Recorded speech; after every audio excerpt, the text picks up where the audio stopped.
Wait wait wait wait wait ये video आपको अगर अच्छा लगे तो प्लीज़ पूरा देख के जाना। इसमें मैं अपना रूटीन शेयर करने वाली हूँ आपसे। मैं हूँ एक हाउसवाइफ जो अपने सपनों के लिए जी रही है और मैं इसके साथ तैयारी कर रही हूँ आर की। तो ये है मेरा शेड्यूल जिसमें मेरे टारगेट्स हैं कि मुझे क्या क्या कंप्लीट करना है। संसद है, इसमें सारा कुछ है जो आप मेरा टारगेट देख सकते हैं कि मुझे वीडियोस देखनी है। एक टाइम टेबल सबको बनाना चाहिए। तो मैं शुरू करती हूँ अपनी स्टडी कि सुबह के टाइम सबसे ज़्यादा एफिशिएंट टाइम होता है जिसमें आप है ना पूरा का पूरा अपना निचोड़ निकाल सकते हैं। तो इस टाइम पे मैं तैयार करती हूँ अपने PYQ, जिसमें आपको सबसे ज़्यादा बेस्ट बुक है, मतलब मुझे पर्सनली बहुत अच्छी लगी है, वो है यूथ पब्लिकेशन की RO के PYQ की बुक, जो कि बेस्ट बुक है। मैंने उससे अपने क्वेश्चंस लगाना शुरू करा है क्योंकि हमारे पास टाइम ही उतना ही है। तो मैं ये सब मैनेज करती हूँ, तो आप भी कर सकते हो। हाउसवाइफ हो, घर का काम भी होता है और सब कुछ मैनेज करना ये हमारी जिम्मेदारी है क्योंकि हमने अपने सपनों को चुना है। तो कोई भी चीज़ आसान तो नहीं होती है ना। तो इससे है कि हम अपने निर्णय खुद लें और स्वयं लेके उनको अप्लाई करें। घर पे काम भी होता है, बहुत सारी जिम्मेदारियां भी होती हैं, पर हमें ना अपने पढ़ने के लिए टाइम निकालना ही चाहिए क्योंकि ये सपना हमने खुद देखा है और हमें खुद ही पूरा करना है। तो मैं उन सभी महिलाओं से कहना चाहती हूँ जो अपने सपनों को जीना चाहते हैं, तो खुद के लिए मेहनत करें, खुद के लिए समय निकालें और ख़ुद को प्रायोरिटाइज़ करें कि जिससे वो अपने आप को एक इफ़ेक्टिव स्टडी दे सकें। ये जो सपना मैं लेके चल रही हूँ नहीं, हज़ारों करोड़ों महिलाएं हैं जिनका यही सपना है कि उन्हें अपने पैरों पर खड़ा होना है। उन्हें अपनी जिम्मेदारियों के साथ निभाते निभाते उन्हें अपने लिए कुछ करना है, अपने लिए जीना है। तो मेरा तो यही है कि मैं अगर कर सकती हूँ तो सब कर सकते हैं।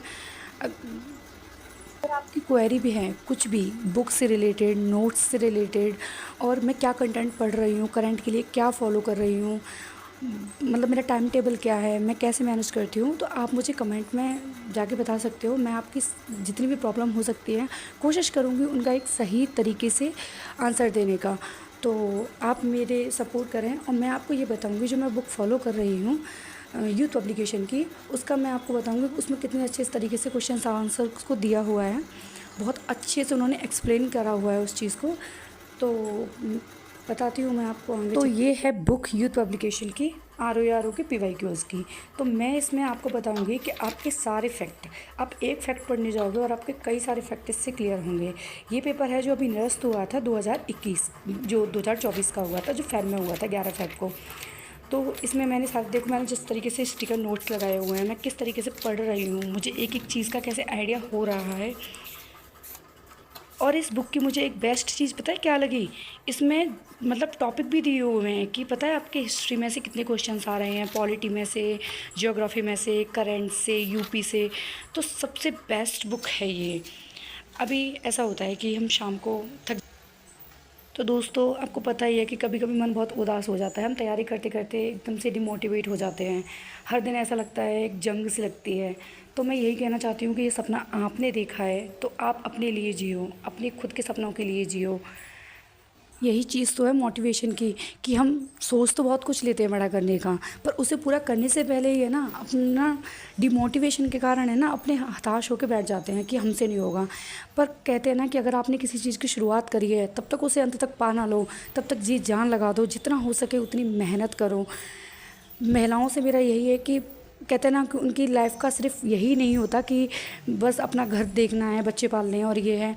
अपने लिए जीना शुरू करो, अपने खुद के डिसीजंस खुद लेना शुरू करो। ज़िंदगी बहुत बड़ी होती है। सारी लड़कियां जो तैयारी कर रही हैं वो किस किस फेज़ से गुजर रही हैं, मैं भी उस फेज़ से गुजर के आई हूँ। लास्ट ईयर मेरी शादी हुई है तो मैंने बहुत सारी चीज़ें देखी हैं कि एक हाउसवाइफ होकर तैयारी करना इज़ वेरी वेरी डिफ़िकल्ट। पर हाँ, आप कर सकते हो, ये नहीं है कि नहीं कर सकते। आप खुद को मोटिवेट रखोगे, खुद के लिए जियोगे तो आप सब कुछ कर सकते हो। तो फ़िलहाल ये मैं घूम घूम के जो पढ़ रही हूँ, क्योंकि मैं थक जाती हूँ बहुत ज़्यादा बैठे बैठे। तो मुझे घूम घूम के पढ़ना मुझे बहुत अच्छा लगता है, मुझे याद भी बहुत जल्दी से होता है। तो आप अपने हिसाब से देख सकते हो कि आपको इफ़ेक्टिव स्टडी आपकी कैसी हो सकती है। पर मुझे घूम के पर्सनली कहते किसी से बात करना भी और पढ़ना भी मुझे बहुत अच्छा लगता है। बहुत जल्दी जल्दी याद होती है, रिकॉल होती हैं चीज़ें। तो वीडियोज़ भी देखती हूँ तो मैं ज़्यादातर, क्योंकि उससे अपनी फ़िटनेस भी बनी रहती है, क्योंकि अपनी फ़िटनेस पे भी ध्यान देना इस जर्नी में बहुत ज़्यादा ज़रूरी होता है। और आप अपने हिसाब से कर सकते हो। और आपको कोई भी क्वेरी हो किसी चीज़ से भी रिलेटेड इस प्रिपरेशन में आर ओ की में, क्योंकि मैंने एक बार दिया हुआ है और दोबारा मेरे अच्छे मतलब जो अभी निरस्त हुआ था उस एग्ज़ाम में मेरे अच्छे खासे मार्क्स थे। बट जब निरस्त हो गया तो कोई बात नहीं, हम दोबारा से उस जर्नी को शुरू कर रहे हैं। और फिर से अभी कितने हैं 100 डेज़ बचे हैं और आप भी इस जर्नी का हिस्सा बनिए। और अगर मेरी वीडियो अच्छी लगी हो, बहुत अच्छी लगी हो, तो प्लीज़ मुझे सपोर्ट करें, लाइक करें, वीडियो सब्सक्राइब करें और कमेंट करें कि आपको मतलब वीडियो अच्छी लगी तो कमेंट करें। और आप बताएं, मुझे कुछ दें, मुझे हिंट दें कि आप ये कर सकते हो, आप ये कर सकते हो। और आपको अगर कुछ क्वेरी है किसी भी सब्जेक्ट के रिलेटेड तो आप मुझसे पूछ सकते हो।